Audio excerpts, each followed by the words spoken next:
Namo Buddhaya. Salam sejahtera untuk rekan-rekan mahasiswa. Pada kesempatan ini kita akan berbicara terkait dengan pemanfaatan ilmu pengetahuan, teknologi, dan seni untuk memperkuat kerukunan dalam agama Buddha.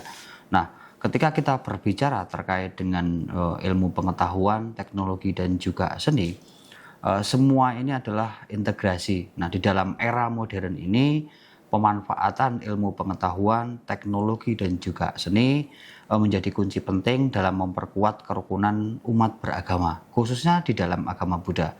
Ketiga elemen ini dapat menjadi jembatan untuk menghubungkan nilai-nilai spiritual dengan kehidupan kontemporer.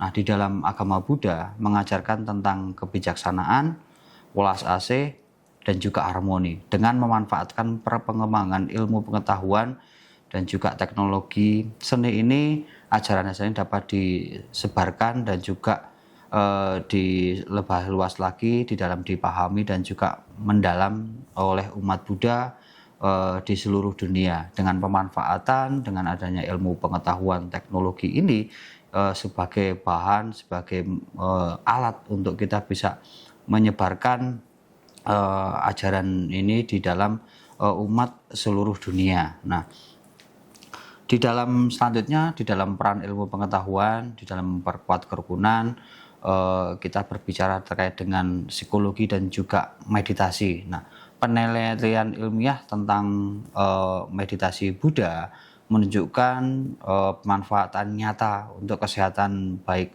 mental dan juga fisik untuk memperkuat pemahaman lintas budaya tentang praktik spiritual. Nah, kemudian yang ketiga ini terkait dengan konsep independen di dalam fisika, kemudian di dalam kekuatan ilmu pengetahuan ini tentunya dengan bisa kita menggunakan ilmu pengetahuan ini kita bisa menjalin hubungan yang lebih baik, kemudian menjalin jejaring sosial di manapun tempatnya sehingga akan memperkuat kerukunan dari ya pihak satu dengan juga pihak yang lain gitu ya. Kemudian bicara dengan teknologi sebagai media penyebaran dhamma, ada beberapa platform digital di dalam aplikasi misalnya meditasi atau bisa dikatakan mindfulness terkait dengan bentuk Buddha, kemudian terkait dengan website dan juga portal pembelajaran dhamma secara online, kemudian ada psikotesan juga dengan ajaran Buddha. Kemudian ada e-book ya untuk di dalam dari perpustakaan. Nah, semua ini merupakan platform-platform digital yang bisa untuk menyebarkan dhamma. Kemudian ada juga media sosial. Misalnya penyebaran ajaran agama Buddha atau ajaran dhamma ini melalui Facebook, kemudian bisa juga melalui Instagram, bahkan dengan YouTube gitu ya. Ini bisa merupakan sebagai media sosial. Kemudian ada komunikasi online umat Buddha. Ini juga secara global dimanapun berada kita bisa berkomunikasi dengan baik. Kemudian misalnya ada live streaming, kemudian ada forum diskusi terkait tanya jawab tentang Buddha Dhamma. Nah, semua ini bisa menggunakan media sosial. Nah, di era pengembangan teknologi seperti sekarang ini merupakan peran yang penting sekali bisa menyebarkan Buddha Dhamma. Nah, sebagai teknologi ini sebagai pendukung, sebagai penyokong untuk menyebarkan Dhamma. Gitu.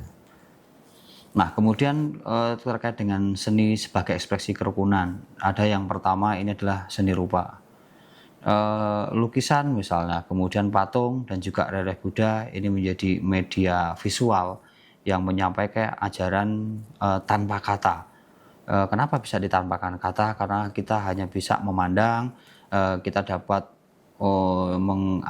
diapresiasi dan juga oleh semua kalangan lintas budaya dan juga agama. Nah, kita bisa melihat dari bentuknya seperti apa visualnya sehingga akan membuatkan ekspresi di dalam kerukunan. Kemudian ada seni musik. Di dalam seni musik ini bisa yang pertama adalah parita, kemudian mantra, dan juga musik meditasi Buddha yang menciptakan suasana yang damai dan juga universal. Ini menyatukan umat di dalam harmoni spiritual yang modern. Kemudian ada seni pertunjukan. Nah, seperti contohnya misalnya ada drama, kemudian ada tari, dan juga teater yang mengangkat kisah Jataka misalnya ataupun kehidupan Buddha menjadi sarana edukatif atau sarana pembelajaran, sarana penyebaran dharma yang menarik dan juga akan mudah dipahami oleh semua generasi. Nah, ini merupakan satu bentuk seni yang bisa menjadikan ekspresi di dalam kerukunan. Kemudian ada seni sastra. Nah, di dalam seni sastra ini ada bisa puisi, kemudian prosa atau karya sastra Buddha modern ya, yang menyebarkan nilai-nilai kebijaksanaan dan juga welas asih melalui bahasa yang lebih indah, bahasa yang lebih menyentuh. Nah, tentunya dengan adanya bahasa yang lebih indah, bahasa yang lebih menyentuh akan lebih mudah dipahami, lebih mudah diterima. Nah, semua ini adalah gambaran bahwasanya seni ini sebagai ekspresi di dalam kerukunan. Kemudian kalau kita berbicara terkait dengan implementasi praktis ya di dalam kehidupan umat. Yang pertama ini adalah pendidikan berbasis teknologi. Nah, mengembangkan kurikulum Dhamma digital untuk sekolah Minggu Buddha. Kemudian menggunakan multimedia interaktif. Kemudian ada gamifikasi pembelajaran dan juga platform e-learning yang menarik dan bagi untuk anak-anak dan juga remaja. Nah, kemudian yang kedua ada dialog antar agama digital ya. Ini memanfaatkan teknologi konferensi video untuk menegangkan dialog dan juga diskusi antar agama. Kemudian berbagai nilai-nilai universal dan juga membangun pemahaman bersama tentang perdamaian dan juga toleransi. Kemudian tiga adalah pelestarian warisan budaya yang ini adalah untuk menggunakan teknologi digitalisasi 3D ya untuk mengimplementasikan candi misalnya arca, arsitek Buddha, kemudian memastikan warisan budaya terpelihara untuk generasi mendatang dan juga dapat akses secara global. Nah, yang keempat adalah kolaborasi seni lintas budaya. Ini mengadakan festival seni budaya yang melibatkan seniman dari berbagai negara dan tradisi, menciptakan karya kolaboratif yang merayakan keberagaman dalam kesatuan di dalam ajaran Buddha. Nah, kemudian kalau lebih lanjut lagi terkait dengan manfaat integrasi untuk kerukunan umat, ini ada peningkatan pemahaman. Tentunya ilmu pengetahuan ini sangat membantu umat memahami ajaran Buddha secara rasional dan juga empiris, memperkuat keyakinan melalui bukti ilmiah tentang pemanfaatan praktis spiritual. Kemudian jangkauan yang lebih luas. Teknologi memungkinkan ajaran Buddha menjangkau umat di seluruh dunia tanpa batasan geografis, menciptakan sangga yang global, yang terhubung dan saling mendukung. Kemudian ada daya tarik generasi muda. Seni dan juga teknologi modern tentunya membuat ajaran Buddha lebih relevan dan juga menarik untuk generasi milenial dan juga Gen Z, memastikan konsultasi tradisional spiritual. Kemudian harmoni sosial. Kombinasi ketiga elemen ini akan menciptakan ruang dialog yang inklusif, mengurangi prasangka dan juga membangun jembatan penghubungan antara umat Buddha tentunya dengan komunitas yang lain. Nah, beberapa hal ini sebagai integrasi di dalam kerukunan umat beragama. Nah, kemudian adanya tantangan dan juga solusi.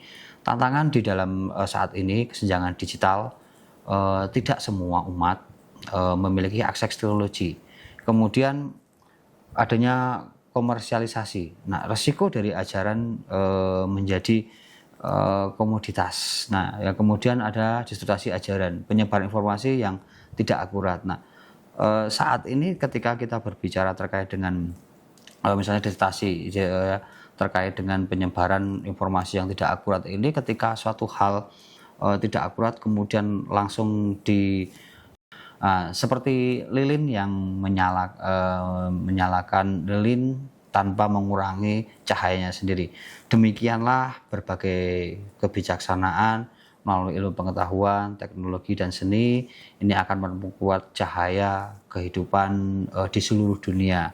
Mungkin itu di hari ini teman-teman mahasiswa, apa yang kita bahas hari ini sekiranya bisa menambah memperluas pengetahuan Anda. Saya akhiri, Namo Buddhaya.